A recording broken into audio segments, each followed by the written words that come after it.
I never thought a birthday gift could destroy me. But on my 26th birthday, my sister handed me a box with a smile and said, "Maybe this will finally explain why you're just another man's mistake in this family." The whole room laughed. I didn't. Is there anyone in your life that you wish you could get revenge on?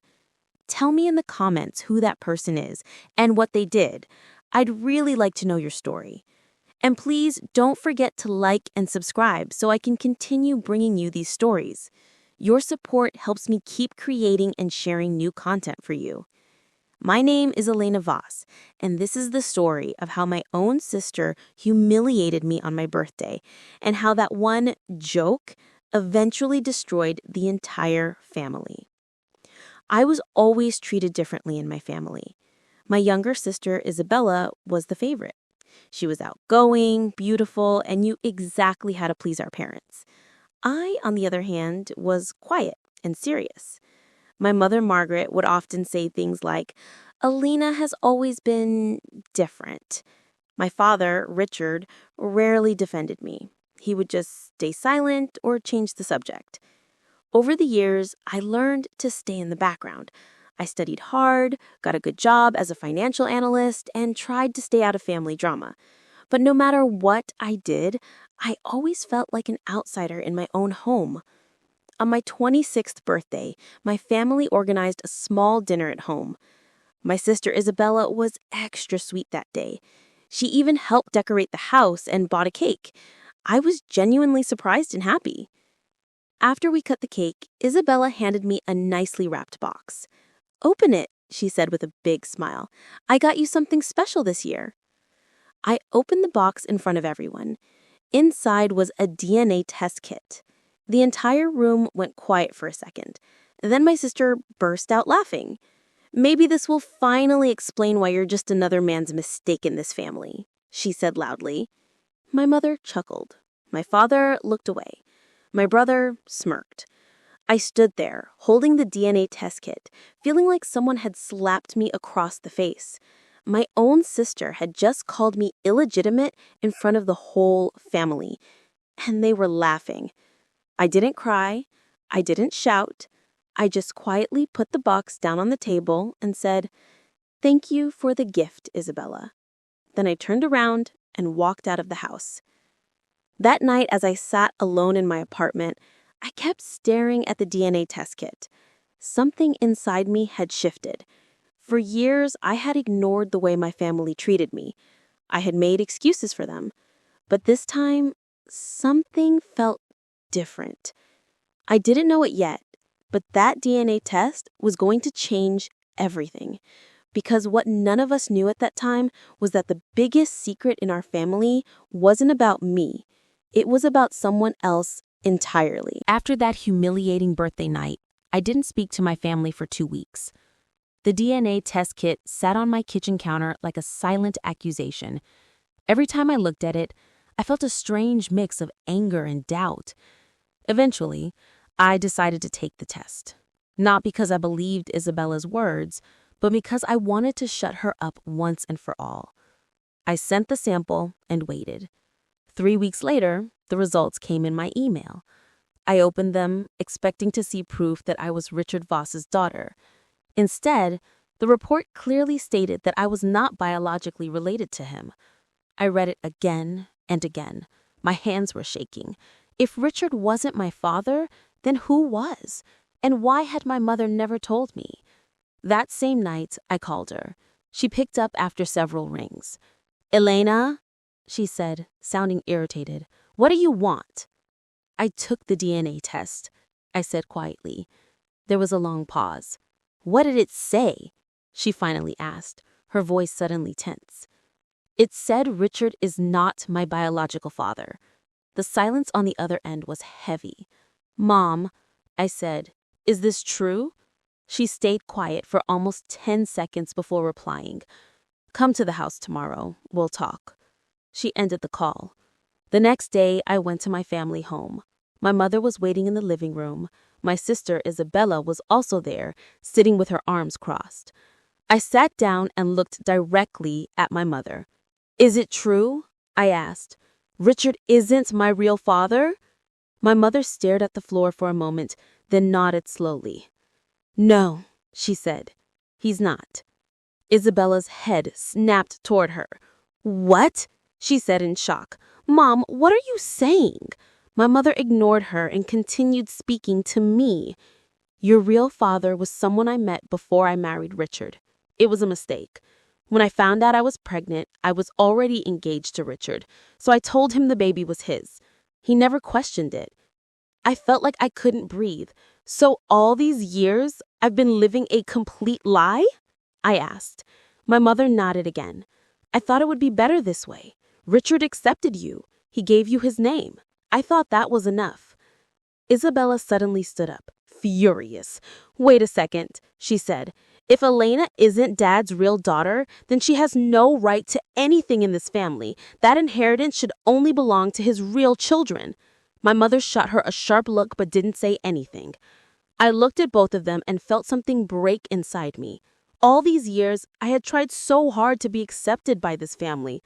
I stayed quiet, made excuses for them, and kept hoping they would eventually treat me like their own. But now I understood the truth. They never saw me as family. They only saw me as someone who was taking a share of what they believed was theirs. I stood up. You don't have to worry, I said coldly. I'm not interested in fighting over money with you people anymore. As I turned to leave, my mother spoke in a low voice. Elena, there's something else. I stopped and looked back. My mother took a deep breath and said, Your real father? He's not some stranger. He's still alive, and he knows about you. After my mother told me that Richard wasn't my biological father, I couldn't sleep for several nights. Everything I had believed about my life suddenly felt like a lie. I kept thinking about all the years I had spent trying to earn love and respect from a family that was never truly mine. A few days later, our family's estate lawyer, Mr. Henry Caldwell, called my mother and asked for an urgent meeting regarding my father's will. He said it was important and that all family members should attend. When we reached his office, Mr. Caldwell looked unusually serious. After we all sat down, he opened a file and began speaking. Before we proceed with the distribution of assets, he said, I need to inform you that there have been some recent developments. He looked directly at my mother. Mrs. Voss, it has come to my attention that the will presented after Richard Voss's death may not be the original one. There are serious concerns regarding its authenticity. My mother shifted uncomfortably in her chair. Mr. Caldwell continued. Furthermore, there is another legal document that directly affects Elena's share in the estate. This document was brought to my attention very recently. He placed a set of papers in front of us. This is a legal agreement between Richard Voss and a man named Victor Langford, made many years ago. In this agreement, Richard had promised to ensure that Elena would receive a specific portion of the estate. However, after Richard's death, this agreement was deliberately hidden. My mother's face turned completely pale. My sister Isabella looked shocked. Mr. Caldwell then turned to me. Elena, Victor Langford contacted me a few days ago. He provided the original documents and stated that if you were denied your rightful share, he would take legal action. He also expressed his desire to meet you. The room was completely silent. My mother tried to speak, but her voice came out weak. Mr. Caldwell, this must be some kind of misunderstanding. The lawyer looked at her coldly. There is no misunderstanding. The documents are authentic. And since Victor Langford is a powerful man with considerable resources, I strongly suggest this family resolves this matter legally and peacefully. My mother and sister both looked at me. For the first time, I saw fear in their eyes. I sat quietly for a moment, then spoke. I don't want to fight over money, I said calmly, but I will take what is rightfully mine.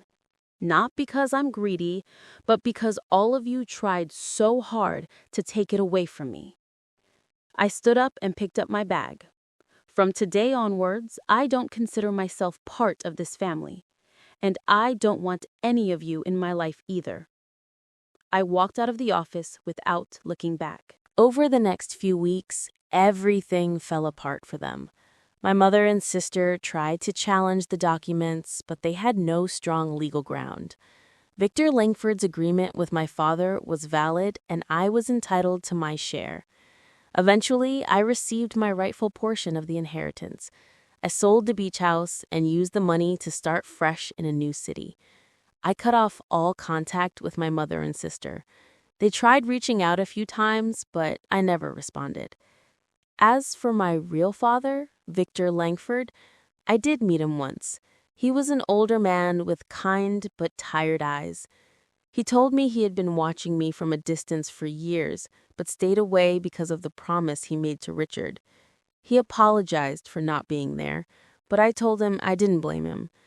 I realized something important during all of this. Sometimes the family you're born into isn't the one that's meant to stay with you. And sometimes the people who are supposed to protect you are the ones who hurt you the most. I don't hate my mother or sister, but I also don't want them in my life anymore. Some relationships are too broken to fix. Today, I live peacefully. I no longer carry the pain of trying to belong somewhere I was never truly accepted. And for the first time in years, I feel free. Is there anyone in your life that you wish you could get revenge on? Tell me in the comments who that person is and what they did. I'd really like to know your story. And please don't forget to like and subscribe so I can continue bringing you these stories. Your support helps me keep creating and sharing new content for you.